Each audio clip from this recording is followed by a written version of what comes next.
Hello, and welcome to another web editor training video. This is Travis Butterfield, and today we're going to be looking at how to create content in Drupal, specifically in the ASU Webspark version of Drupal, and also how to change menu items, to add menu items, remove menu items, and change menu items. So I'm already logged in, and if you don't know how to log in, please watch the web editor overview video, and that will show you how to log in. And so what I'm going to do to create a new content item is I'm going to go up to content, and as you can see there's an add content thing, and then there's a list of content types. So I can add an article, an ASU degrees feed, ASU directory, etc. Not all of these are going to show up for everyone, but the default content type that we want people to use is article. That can be confusing because content page seems like it should be the default one, but there are some problems with that, and we're slowly removing that from people's access because it causes issues. So we want people to use article to create a new content item unless they have a specific use case. Like, for example, this website, the Center for Emergency Management and Homeland Security, has a sub-site within it called Sheldus. So for all of the Sheldus items, we're going to use a specific article type called Sheldus article. So if you are part of a sub-site, you may need to use a specific subtype of an article, and generally I make the subtype of an article named similar to this. So whatever your subgroup is, it will be that and then article. So but we just want to create a general article for this website, so we're going to click article, and then that brings up this content creation page, which looks pretty much identical to the content editing page. So we'll say this is a new page, because pages and articles are basically interchangeable. What it really is that this form creates content in the database, because this is all database driven, and so it creates what's called a node in the database. And what that basically means is that it's an entry into the database that represents an item of content in the website. And articles represent, an item of content that's usually shown as a page or something within a page. And so there's the main body area where we can place text, and I'm just going to put some dummy text in here.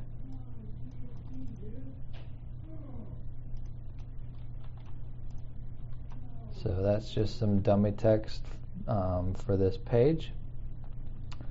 And then I want to add this as a link, as a menu item to this top level navigation. And so we want to add it, let's say we want to add this to About, so that there's a sub page under About, kind of like how there's Stories of Impact under News and Events. So what I'm going to do is I'm going to click Provide a Menu Link, and then this link title will automatically populate with the title of the page. You can change that, but I would recommend, if you do change it, to keep it as similar as possible to the title of the page to avoid confusion on the end user's part. If they see a link that's named one thing and then the page title is named something else, they can be confused. So I would just keep it the same or possibly shorten it if you need to for some reason. And then we'll choose the parent item that we want to put it. If we just wanted to put it next to about on this top level navigation, we would just keep it at main menu, but we want it to be a sub item. You'll notice these little dashes here. So we've got home and that has 2 dashes. Sheldis, which is disabled right now, has 2 dashes. Projects, which is right here, has 2 dashes. Home is this one. And so all the 2 dash items are on this top level navigation. Then within projects, there's 4 dashes, and the items in that area are all indented with 4 dashes. Then we go back to 2 for outreach, etc. So that's kind of a vertical text visual way to see the indentation of which items house other items within them. So we want to scroll down and go down to About. And now this item, this is a new page, will show up under About. And normally when we create items, we want to make sure that this checkbox, Create New Revision, is checked, just so that and when we edit them, so that we can have a log of all the changes for this content item, and then it's easy to revert to a previous version if we make a mistake or something. The date will automatically be added, and the time, and it already, since I'm logged in, has put in me as the author because I created the content. We could add a featured image if we want, but I don't feel like it. So I'm just going to call this good, and then you can either save it as a draft or publish it. If you save it as a draft, it will not show up in the menu. Drafts are saved to the database, but they are not live. So if you want to work on something for a while and then come back to it and work on it some more before it is published, that's how you would do that. And you'll notice it's kind of hard to tell, but the background of this page is now light pink. And that is a signal that this is not a published page. If we go back into Edit, we will see that we have the option to save it or to publish it. So the Save As Draft is gone, so we can just save the draft and it will update the date and time. Or when we're ready to, after we make some more edits, then we can say, okay, I'm ready to publish this. And I'll hit Publish. The preview button doesn't work that great, but it's okay. I usually don't use it, but it might help.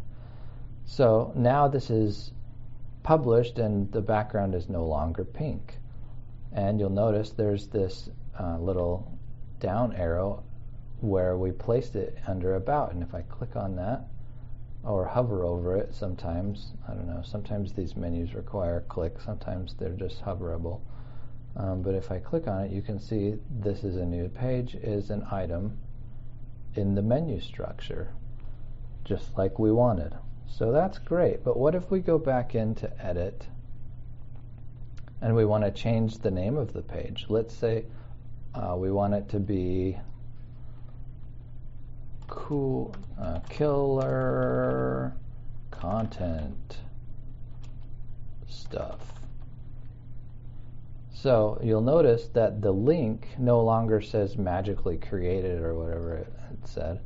Instead, if we hit save, the URL of the page is going to be content/new page. So we probably don't want that because we'll want it to be similar to what the title is. As a general rule, for search engine optimization, your title and your URL should be similar, and you can just take out small words like and the. So with URLs, you want to keep it all lowercase, and we'll say, let's say killer, and then you never use spaces, we'll use a dash instead, Killer Content Stuff. Now we've got a new URL associated with this page, and then we will also need to change the link title, because this doesn't automatically change if you change the title. So you need to change both. So I'll change that, and then I'll hit save. And now you'll notice up here my URL is correct with the new URL, and the menu item is correct also. So that's how you change a menu item and how you update a page title and a page URL. Now there's another way to manage menus. Some people won't have access to menu editing depending on your permission set, but most of our editors probably will be able to edit the menus that they have responsibility over. So I'll show you another way to manage menus. So if we go up to structure and just hover over it, you can see there's an item in this called menus, and then you'll see several menus that are listed. And as I noted, there's a subsite called Sheldis, so it has its own menu. But most of the time, your menu that you're going to need to change or want to use is main menu. You can ignore management. You'll notice that there's a mega footer menu. That's these items down here in the mega footer section. So that's how you would change items in here. So let's say we want to add something to the mega footer menu. So I'm going to click on this. I'm going to open it in a new tab. And now you can see that instead of using the dashes, it's indented, and it's got these bidirectional, or I don't know what to call these, quadridirectional arrows, the four-way arrows, to illustrate where things are. And you can move stuff around. So let's say we wanted to move people to impact. So it's as easy as clicking, dragging, and dropping it where it goes, and then saving it. You can also add something to the menu, but I would probably discourage you from doing that, because it's better to create the content type itself and add it through that interface than to add a link to a menu through here. The only time when you would want to really do it this way is if you're adding an external link. So let's say I want to add a link to asu.edu. So we'll call this ASU homepage. Then the path is going to be like that. We don't really need a description. I'm going to keep it enabled. Usually just ignore this show as expanded, and then you can see where's the parent. So the parent is the name of the menu, mega footer menu. I could choose a different parent menu if I wanted, but I would, if you wanted to put this in the main menu, you can do that through here. But we're currently editing the mega footer menu, so we'll start there, and then we can choose one of our items to put it in. So let's say we'll put it under resources, and I'll hit save. And now you'll see that there's a link to the ASU homepage, whereas on these other ones, these just go within the site itself. I'm going to show you one other thing. A lot of these sites I've added an additional functionality called the Power Edit functionality. And this is cool because it's a form and it shows you all the links, and you can do bulk edits, and you can add bulk items this way.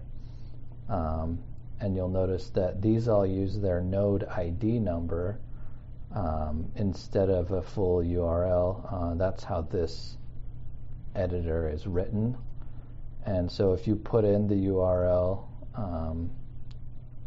it will think that it's an external page even if it's internal. And we like to use these internal ones because it makes it easier for site transfer, like if we need to upgrade a site or move a site to another unit or something like that within the university.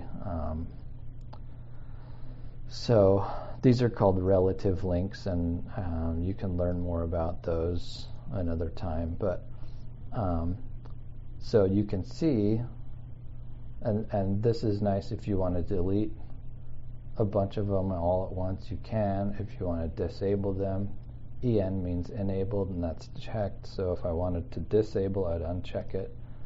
But if that's overwhelming for you, you can just hit the edit menu tab and do it this way, which is pretty easy for most of our users. I would recommend this.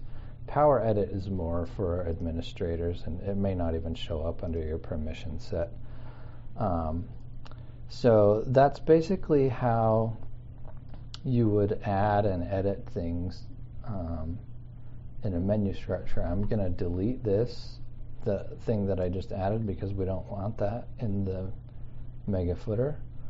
And so, and then whenever you do anything, it's a good idea to hit save to make sure that it is committed to the site. So that's basically how you create content and edit it. Oh, one other thing is, once you've created content, you can see what exists in your site by going to the content overview page. And this doesn't show anything because it's got a filter for projects that page doesn't exist. So I'm going to hit reset, and now you can see all of this stuff on the site. We added this killer content stuff, but I want to delete that. So this is where you can find things, and you can search for it using the title or the content type. So if I wanted to see all the articles or all the Sheldis articles, I would use this and then hit apply. So I'm just going to hit delete here to delete the content, killer content stuff. And that should be the end of this video. It's a little longer than I normally like to have them, but hopefully this will help. Please contact me if you have any questions. Thanks. Bye.